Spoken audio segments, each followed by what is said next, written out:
महाराज जी, क्या कर्म के द्वारा नियति को बदला जा सकता है?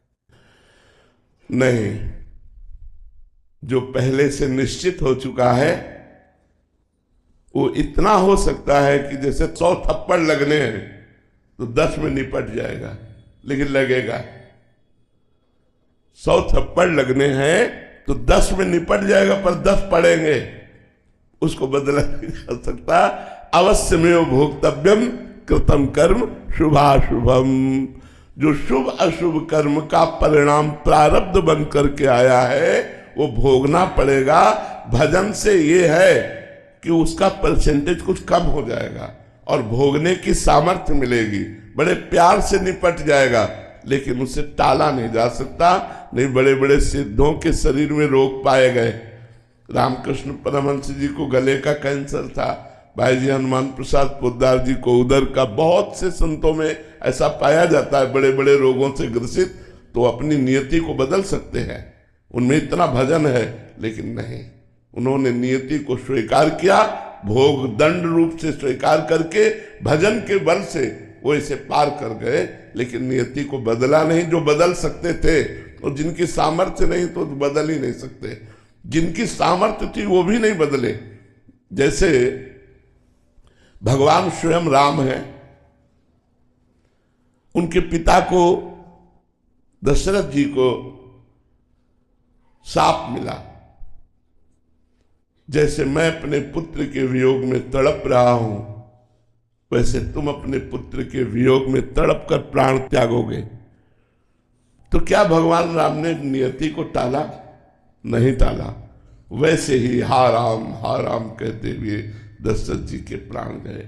तो जो नियति पहले से निश्चित हो चुकी है उसे टाला नहीं जा सकता। हाँ, भजन के प्रभाव से सहा जा सकता है और कुछ कम हो सकता है। जैसे इसमें राधा कुंड में एक महात्मा रहते थे, वो राधा कुंड की सफाई करते थे। जैसे कोई थूक दिया, कोई दोना पत्तल फेंक दिया या कुछ, पूरी झाड़ू लगाते थे, भिक्षा मांग के पाते थे, रात दिन भजन करते थे। एक दिन उनके सामने एक काला पुरुष प्रकट हुआ और कहा मुझे स्वीकार करो। तो उनका तुम कौन हो? तो उनका तुम्हारा प्रारब्ध नियति। क्या? 12 वर्ष का गलित कुष्ठ।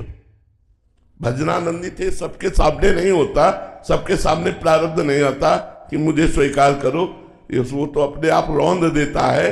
ये तो भजनानंदी महापुरुष थे, तेजस्वी महापुरुष थे।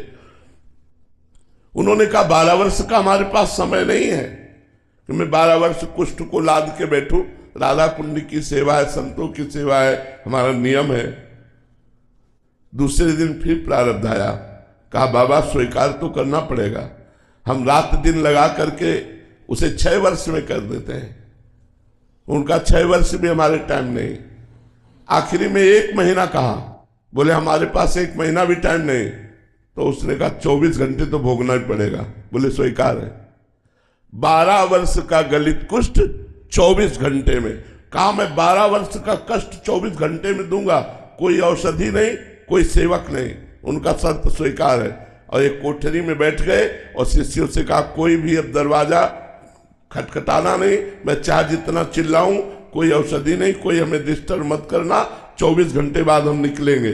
जे ही कहा आ जाओ तो पूरा शरीर सड़ गया, चिल्लाते रहे राधा राधा राधा राधा राधा राधा। 24 घंटे के बाद अपने आप गलित कुष्ठ खत्म हुआ और वो स्वर्ण जैसे चमकते हुए बाहर निकल आए।